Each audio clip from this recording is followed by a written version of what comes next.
imploro! Ainda é possível!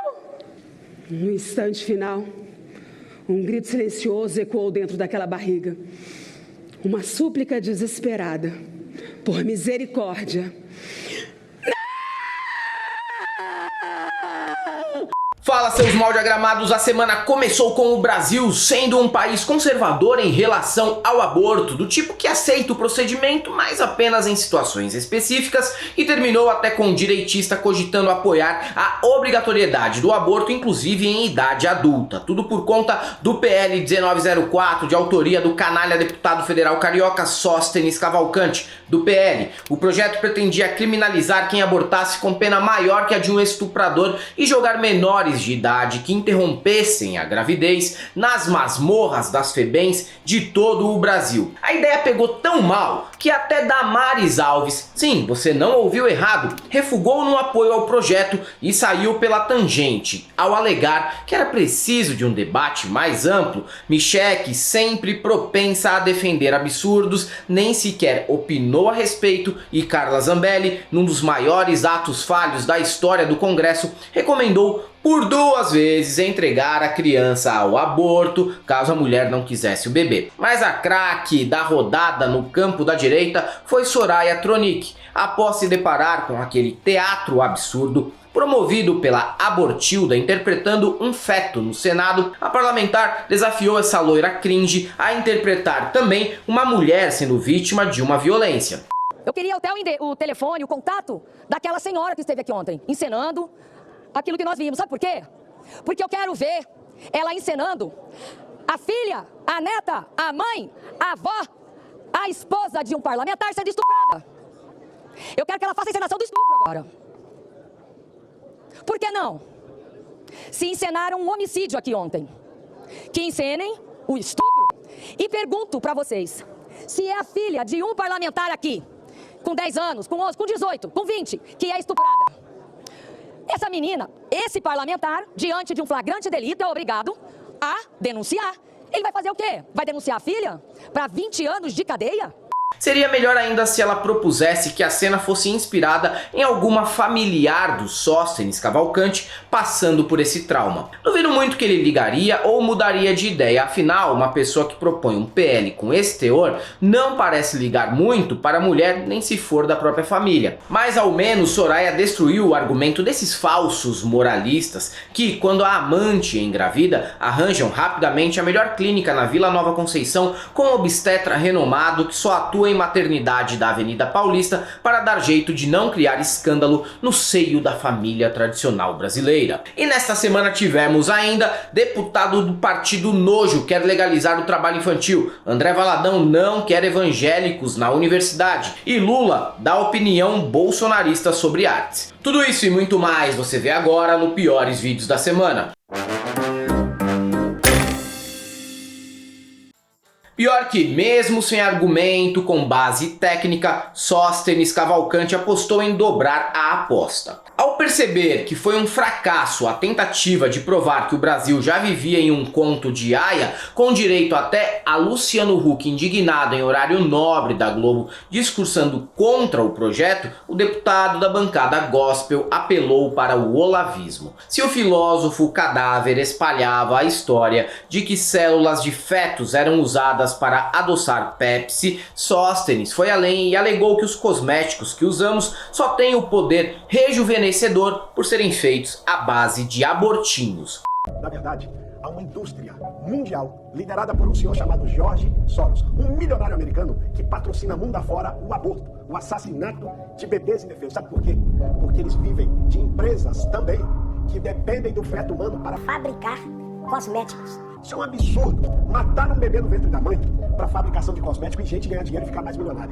Isso denota puro desespero do político, que é de longe o maior derrotado da semana. Já o poço de equívocos, que atende pelo nome de Silas Malafaia, de quem Sóstenes é pau-mandado, teve a coragem de dizer que mulheres mentem sobre violência só para poder interromper a gestação. Uma falácia que dificilmente vai colar até mesmo entre as fiéis que frequentam a igreja dele e que certamente presenciaram ou até passaram por situações como essa. Estava na lei que Uma mulher que sofre um estupro tem que ir na delegacia, fazer um registro, denunciar o estuprador para o médico poder fazer o aborto. O que a esquerda fez? Retirou isso. Isso é, proteger o estuprador.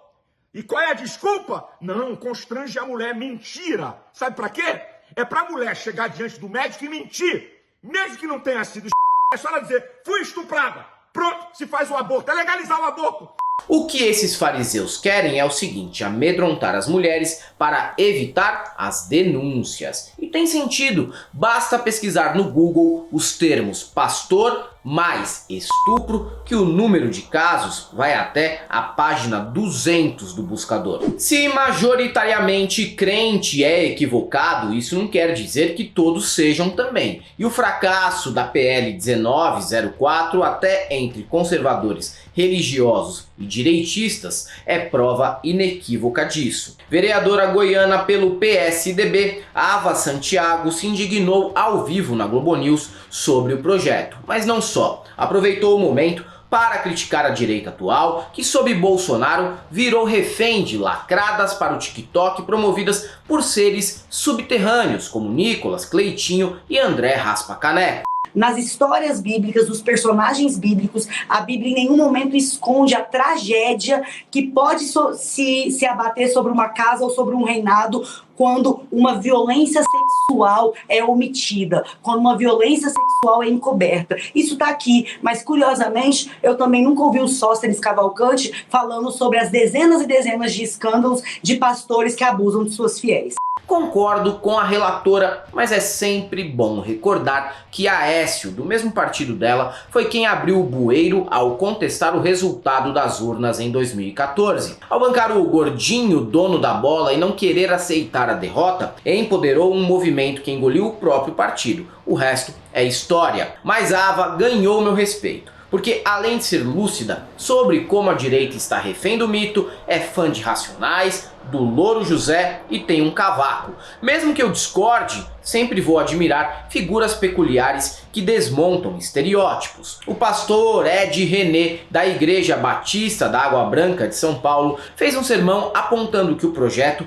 trata com leviandade uma das mais desumanas realidades do nosso país e fez questão de apontar que evangélico não tem bancada, tem cambada. É o mínimo que espero de um cidadão que em 2021 foi excluído da Ordem dos Pastores Batistas do Brasil ao defender a atualização do entendimento bíblico sobre escravidão e homossexualidade, na intenção de influenciar que cristãos não excluam certos grupos. Ele mesmo foi excluído e provou o próprio ponto na prática. Mais corajoso que muitos políticos de esquerda que preferem fechar os olhos para a discriminação operada por essas igrejas em todo o país apenas para não perder votos e a mamata. Infelizmente, a origem desse projeto é evangélica e recebe o aplauso de boa parte da comunidade evangélica e é sustentado por boa parte, quase a totalidade da bancada evangélica. Evangélico não tem bancada, tem cambada. E a cambada evangélica está propondo este projeto de lei inominável, que trata com displicência e leviandade uma das mais desumanas realidades do nosso país: a violência contra a mulher.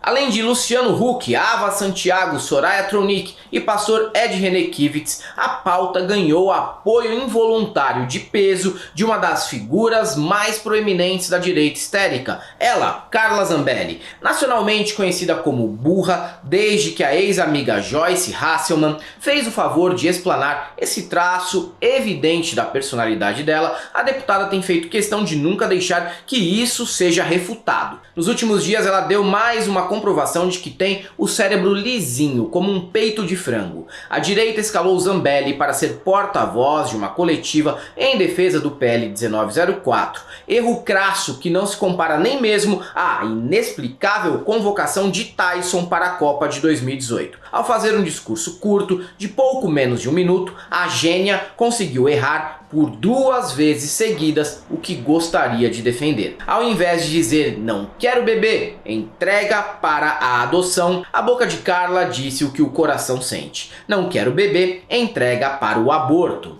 Não quer o bebê, entrega para o aborto. Não podem deturpar.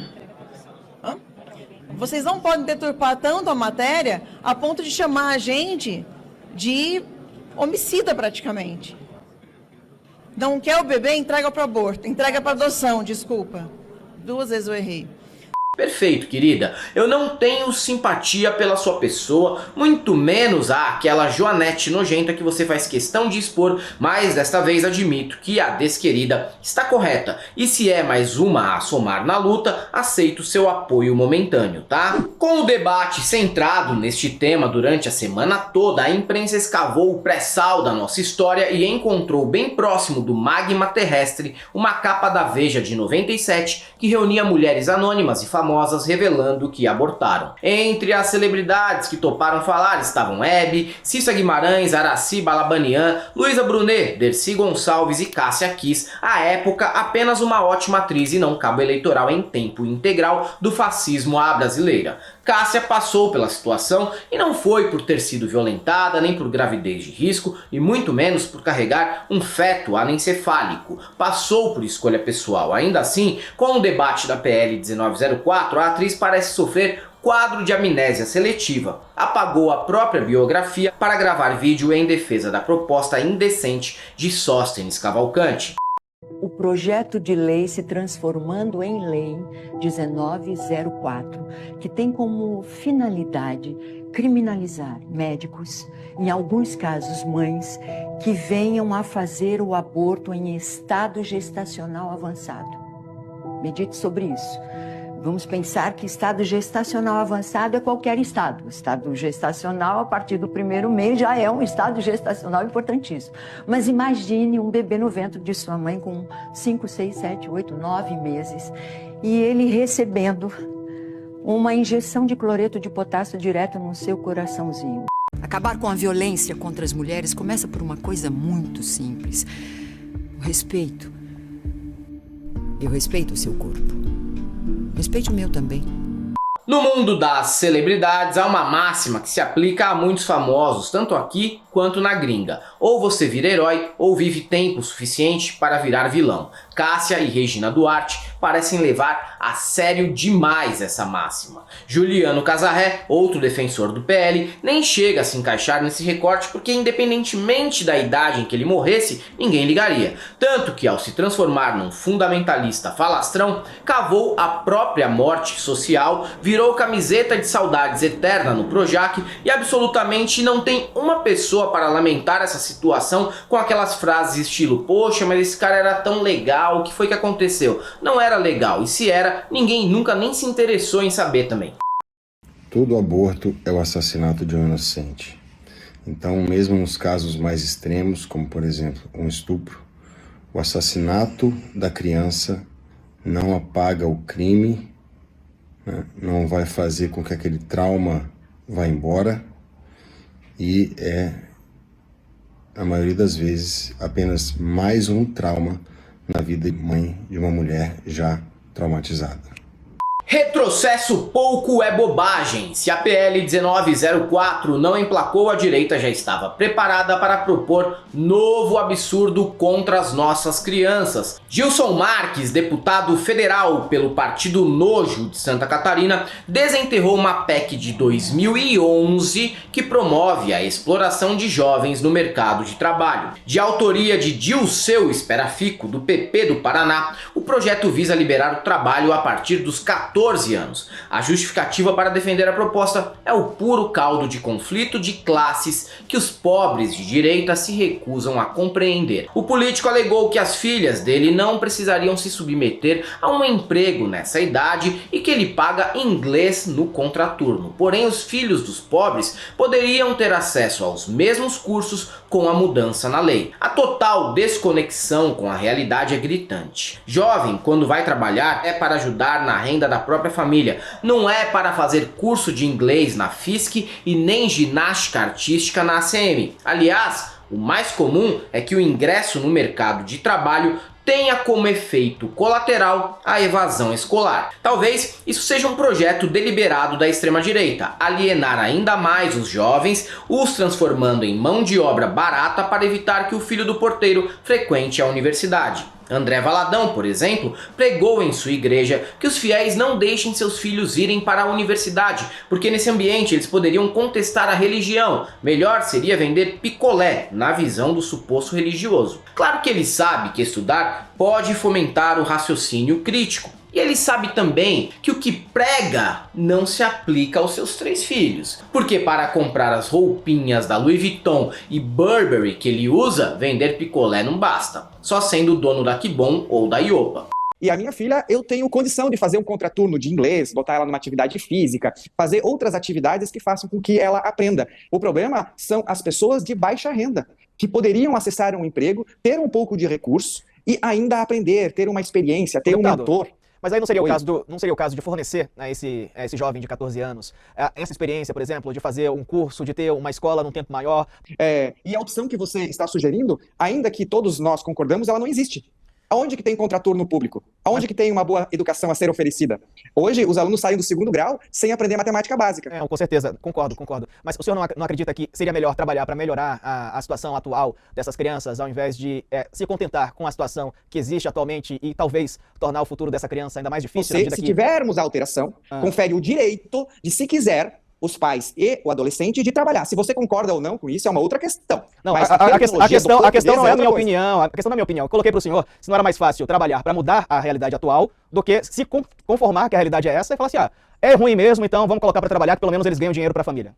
Olha só, essa sua pergunta ela é interessante e ela é a causa da solução desse projeto. Justamente porque eu não confio nos políticos. Até quando você deseja que a gente espere os políticos para que a educação seja melhor? O senhor é político, né, deputado? Se a faculdade vai acabar com a vida do teu filho, não manda ele pra faculdade. Vai vender picolé na garagem. Mas eu não criei meu filho pra isso. Você criou pra quê? Pra ele ir pro inferno, pô? Aí seu filho tá lá. Doutor, mestrado, doutorado, rabalado, camacaba, lagabaga, lagabaga, bagabaga. Você vai falar de Jesus, aí fala assim, não fala de Deus pra mim, não. Acabou sua vida, irmão.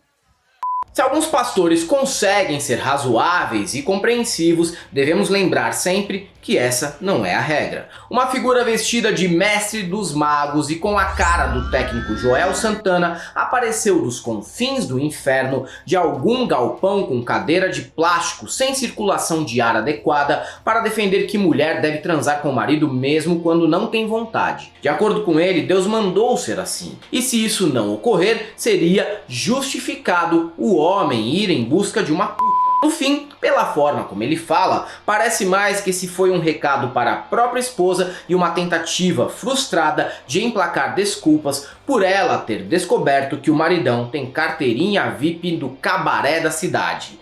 É igual aquela mulher que o marido faz tudo por ela. Chega à noite, ele quer um carinho, a infeliz fala que está com dor de cabeça sem estar. A senhora está pecando, irmã. Se o seu marido é um homem bom para a senhora, à noite a senhora tem que dar para ele. E não fica com vergonha não, porque foi Deus que mandou a senhora dar para o seu marido. Dá que eu estou falando, não é dar café, não é pão, não. Precisa de eu ser mais explícito. Precisa, quer que eu escancaro? Não, a senhora tem que dar para o seu marido.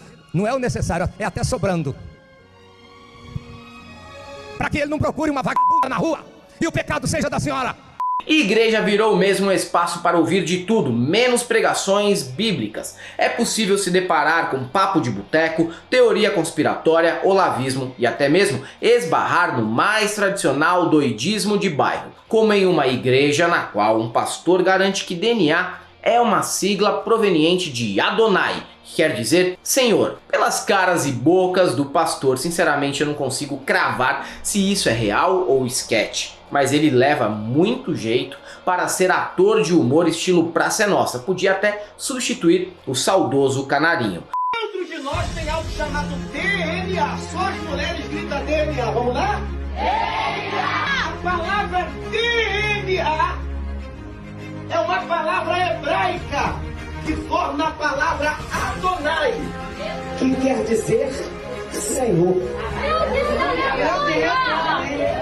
Então, o primeiro lugar que tu encontra Deus não é fora. E nos templos temos até os discípulos de Pablo Marçal. Um pastor jura que fez uma mulher emagrecer 23 quilos na hora, apenas com uma oração. Eu só queria entender por que ele, tão poderoso assim, não ora para si mesmo, já que a camisa do pastor está com os botões torando e terá que ser aposentada dentro de um período entre 4 e 6 feijoadas. A filha do pastor tinha um problema de obesidade. E a hora que eu orei por ela, a saia dela teve que segurar, porque senão a saia caía. Ela emagreceu na hora? Na hora. Ela perdeu uns... Mas isso é espiritual ali, assim? É espiritual. Em Maringá eu orei pra uma mulher que ela emagreceu 23 quilos na hora. Eu tô falando pra você, eu já vi coisa nesses 30 anos. Em Maringá eu orei pra uma mulher que ela emagreceu 23 quilos na hora. Lula parece ter o compromisso de emitir uma declaração muito, mas muito ruim por semana, para manter sua regularidade em dar cavalo de pau com a boca. A dos últimos dias, por exemplo, poderia facilmente ter sido proferida pelo mito. Ao debater sobre ações integradas nas escolas, o presidente comentou que artistas, cinema e novela não são para ensinar putaria. Ensinar mesmo não. Porém, retratar todas as polêmicas, tabus e a miserabilidade humana pode ser sim um dos objetivos da arte. E é por não existir limite sobre o que é retratado em tela, sons ou livros que obras têm classificação indicativa. Se é mais 18, significa que seu filho não pode ver. Apenas avisando para quem não sabe, porque eu vi pessoas que não conheciam essa informação durante o show da Madonna e deixaram os catarrentos na sala até 1 da madrugada enquanto reclamavam, de pau duro, da indecência da Pablo Vittar. E esse discurso vai além do que o presidente acha. Atualmente até peças de Nelson Rodrigues estão sendo encenadas, cheias de notas de rodapé para explicar que a intenção não é fazer apologia a certos comportamentos, mas apenas retratá-los no palco, para que isso gere o debate. A culpa dessa visão moralista contemporânea sobre arte tem paternidade dividida. Se de um lado as Damares criam celeuma até sobre piroca imaginária em filme da Disney, a esquerda arma o maior escândalo sobre gatilhos e cerceia a liberdade dos artistas. Um combo de equívocos em que bolsonaristas e petistas andam de mãos dadas. Nós temos que pensar o que eu ensino para o meu filho dentro de casa. Quando meu filho tem 4 anos que ele chora, o que eu faço para ele? Eu dou logo um tablet para ele, estou aqui para você brincar. Sabe? Ensino logo um joguinho. Não tem jogo, não tem game falando de amor. Não tem game falando de educação. É game ensinando a molecada a matar. E cada vez muito mais morte do que na Segunda Guerra Mundial. É só pegar o jogo com essa molecada. É o meu filho, é o filho de cada um de vocês. É o meu neto, é os netos de cada um de vocês. Pode ser que tenha uma raríssima exceção que não faça isso. Mas eu duvido que tenha um moleque de 8 anos, de 9 anos, de 10 anos, de 12 anos, que não esteja habituado a passar grande parte do tempo jogando essas porcarias. É isso aí, galera. Para quem gosta do nosso canal, nosso apoio, seja membro Pix e Conta Jurídica, caso vocês queiram, e possa fazer uma colaboração para que a gente continue por aqui produzindo conteúdo para vocês. Não deixem de conhecer nossos novos modelos de camisetas no site da El Cabriton e o nosso curso no ICL, o Instituto Conhecimento Liberta. Além do YouTube, estamos presentes também no Facebook, no Twitter, no TikTok, no Instagram. Sigam a gente por lá. E para todos aqueles de esquerda que acham que debates polêmicos não podem ser feitos com o risco de dar munição para os inimigos, só temos uma coisa para te dizer: não passarão.